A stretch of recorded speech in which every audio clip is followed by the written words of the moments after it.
I will be talking today on manipulating birth to implement genocide, and this is primarily based on my book Birth, Sex and Abuse: Women's Voices Under Nazi Rule.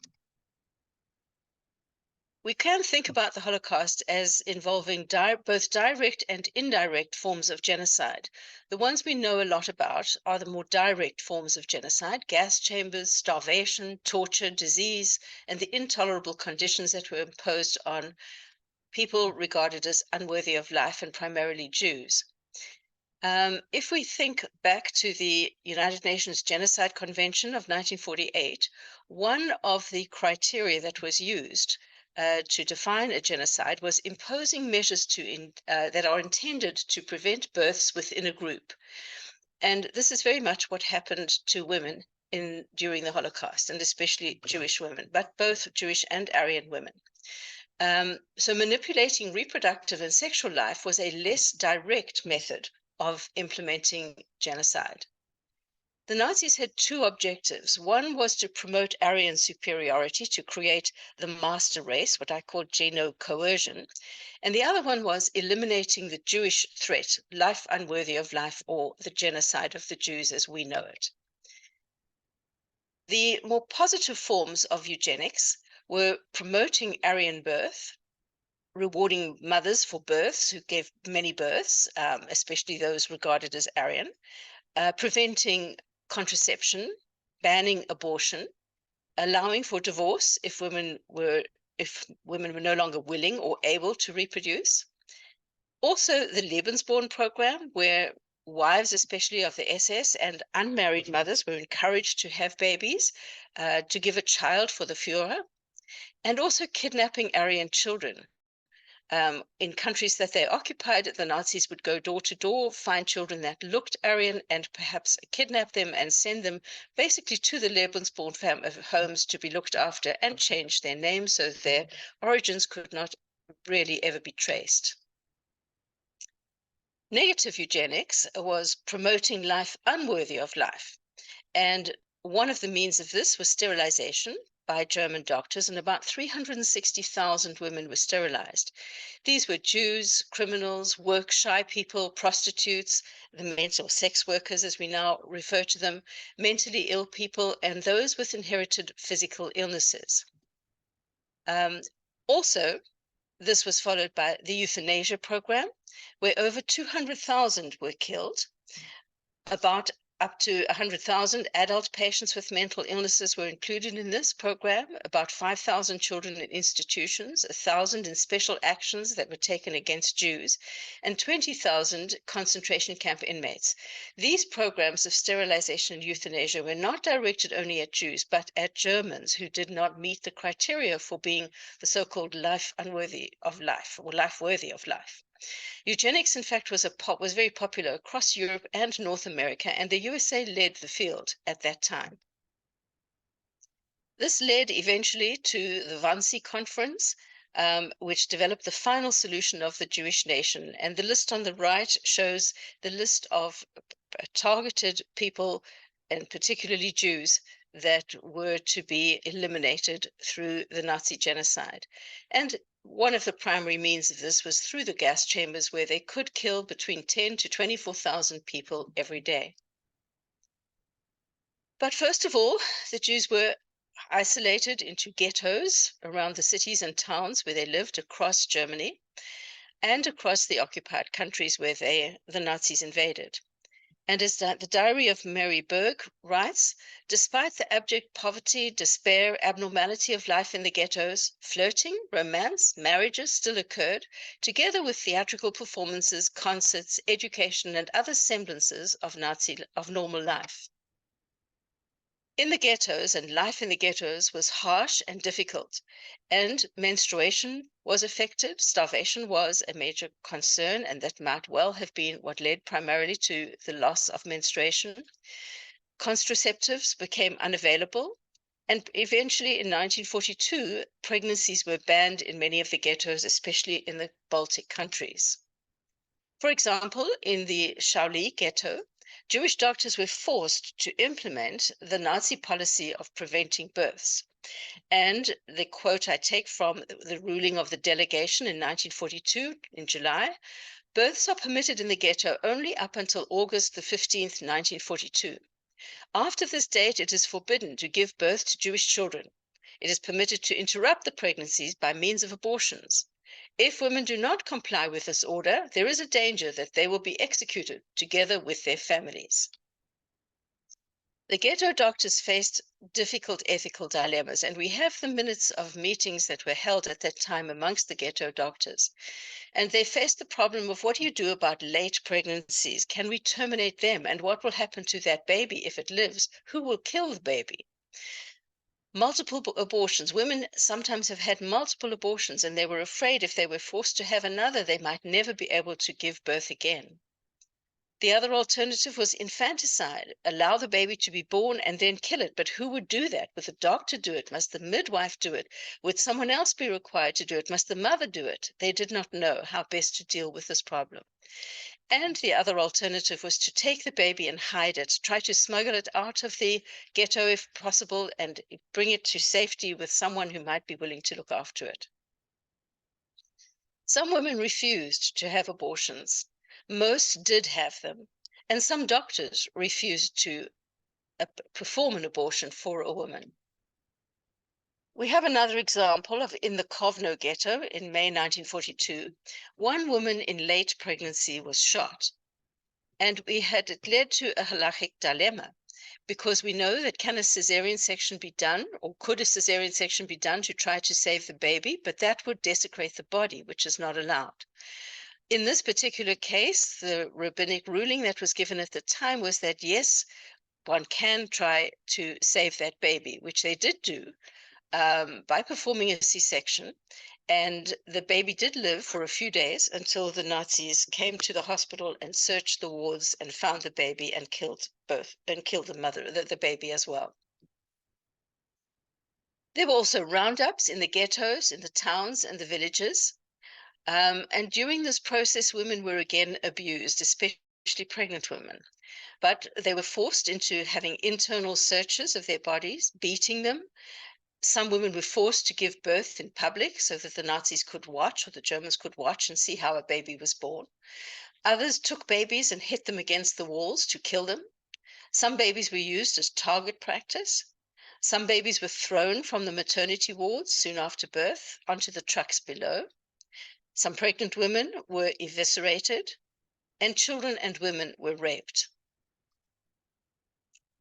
In the camps, once the mothers were transported to there, both mothers and babies were targeted, and pregnant women were sent directly to the gas chambers. While they were in the camps, selections were held periodically to target women for extermination, and they'd certainly targeted women who had been pregnant but whose pregnancy was only beginning to show later on, and sent them for killing.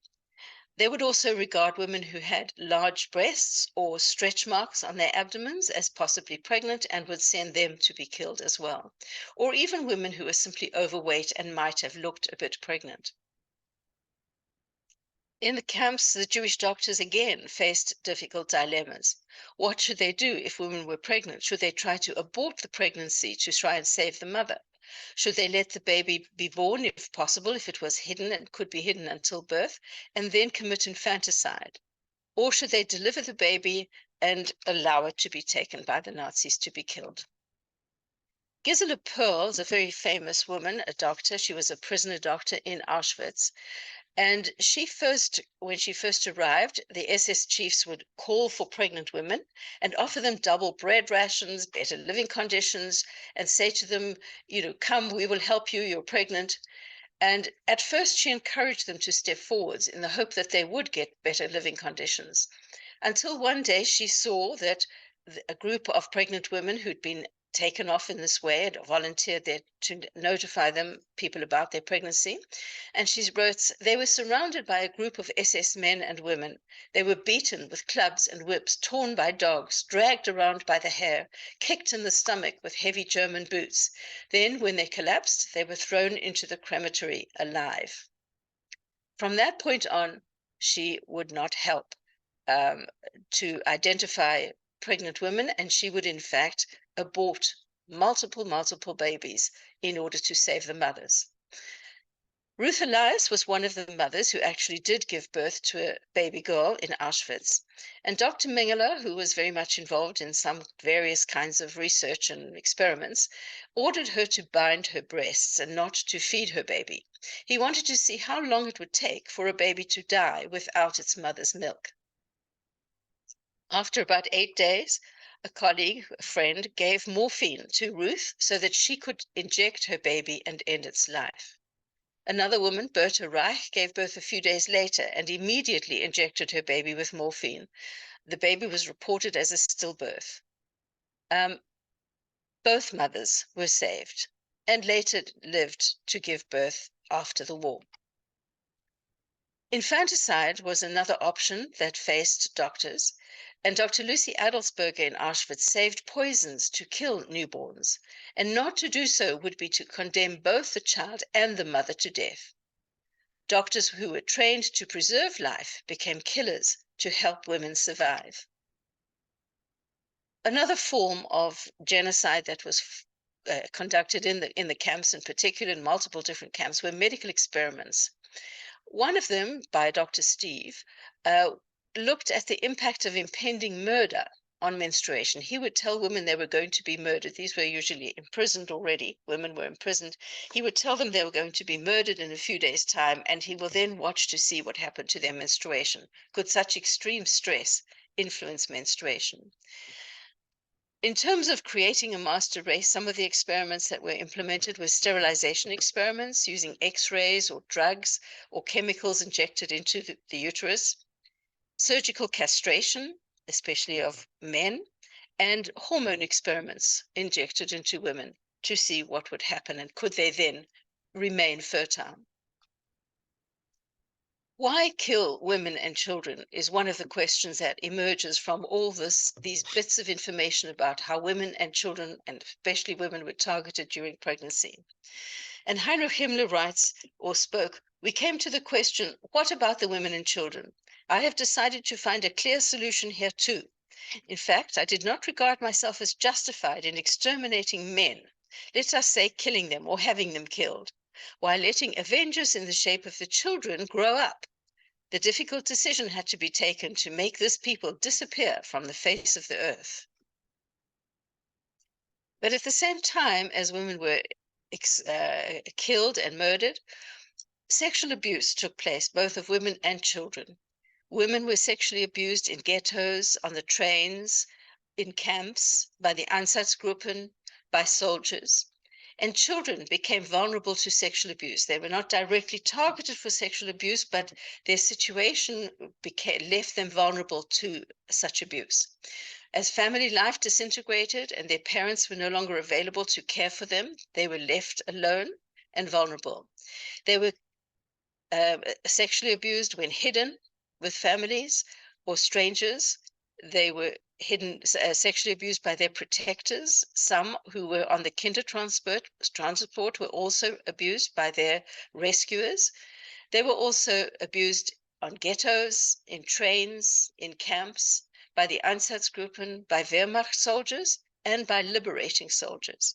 And I talk about these children who were sexually abused in my book, Betrayed: Child Sex Abuse in the Holocaust. The impact of rape, of pregnancy loss, of abortions, of sexual abuse, of the medical experiments, and of the horrific conditions that the women were forced to live in remained with those who survived. Many of the women, as you see on the right-hand side, are women in a DP camp who gave birth in the year following the end of the war. Had very difficult experiences relating to birth and relating to their loss or horrific experiences of abuse and so on. Pregnancy itself raised fears of anomalies. They were always afraid that the horrific conditions that they lived in under the camps would lead to their babies being born with abnormalities. Childbirth itself evoked memories of trauma, especially if they had been raped. Many of the women said they never enjoyed sex in the years after the war if they survived. Some wished that they had died or that they would die, and most remained silent about their abuse. It was very difficult and embarrassing for such women to talk about experiences they've had. It was a very different time at the when women were very modest and family life was much more restrained and restricted in terms of discussing intimate effects like menstruation or birthing. So many remained silent and would not ever even tell their partners about their experiences. How could this happen?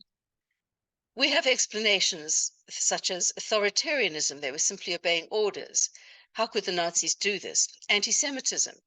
We judge the perpetrator's actions as being evil or cruel, requiring explanation or justification within our normal world. We see such things as cruel and as horrific, and how could they possibly do it? But the Nazis themselves, the SS and other German perpetrators, viewed such acts as normal and desirable. Their actions were, in their eyes, heroic, admired, praiseworthy. Their behavior was not incongruent with their normal selves. It was in keeping with their personal sense of integrity, and also was in keeping with the propaganda that Hitler and Goebbels had imposed on the entire German society for a decade or more, which imposed the idea on them that this was a valuable thing to do, to kill the Jews, to murder them, to eliminate them, these unwanted, unbearable people from the world was actually a heroic act. As SS Major General Globocnik in Majdanek spoke in 1942, which was quite early on in the war, he said, "But gentlemen, if after us such a cowardly and rotten generation should arise that it does not understand our work, which is so good and so necessary, then, gentlemen, all National Socialism will have been for nothing. On the contrary, bronze plaques should be put up with the inscription that it was we who had the courage to achieve this gigantic task." And Hitler said, "Yes, my good Globocnik, that is the word. That is my opinion too." We found too that in the Nazi doctors' trial in Nuremberg in 1946-47, few of the doctors expressed remorse. Some wished to continue their work and asked for paper and pencil to record their findings so that they could be there for posterity. Some did publish their so-called research, and they, as a group, believed that they should be honored. We have to accept that some ideologies, such as Nazism, and some formalized religions, as opposed to spirituality, and some acts perpetrated within such often extremist frameworks, have throughout the ages frequently led to our moral, ethical, and spiritual impoverishment.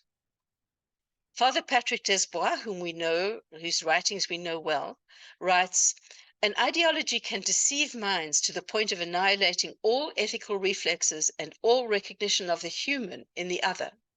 I am convinced that there is only one race, a human race that shoots 2-year-old children." And I add, and may abuse them physically, emotionally, and sexually first. I give this talk and I write these books with respect for the women and the children who experienced reproductive and sexual abuse during and after the Holocaust. I believe we owe it to them to study this issue, to honor them, to understand their experiences, and to understand how the Nazis manipulated women's sexual and reproductive lives to achieve their goals. I am not available today to speak directly with you, sadly, but I am quite happy to engage with you in writing by email. And my email address is as follows: bevchalmers1@gmail.com. Please feel free to contact me. I would be very pleased and thrilled to be able to hear from you. And I would like to acknowledge with thanks to D Editions for their assistance with the presentation design. Thank you very much.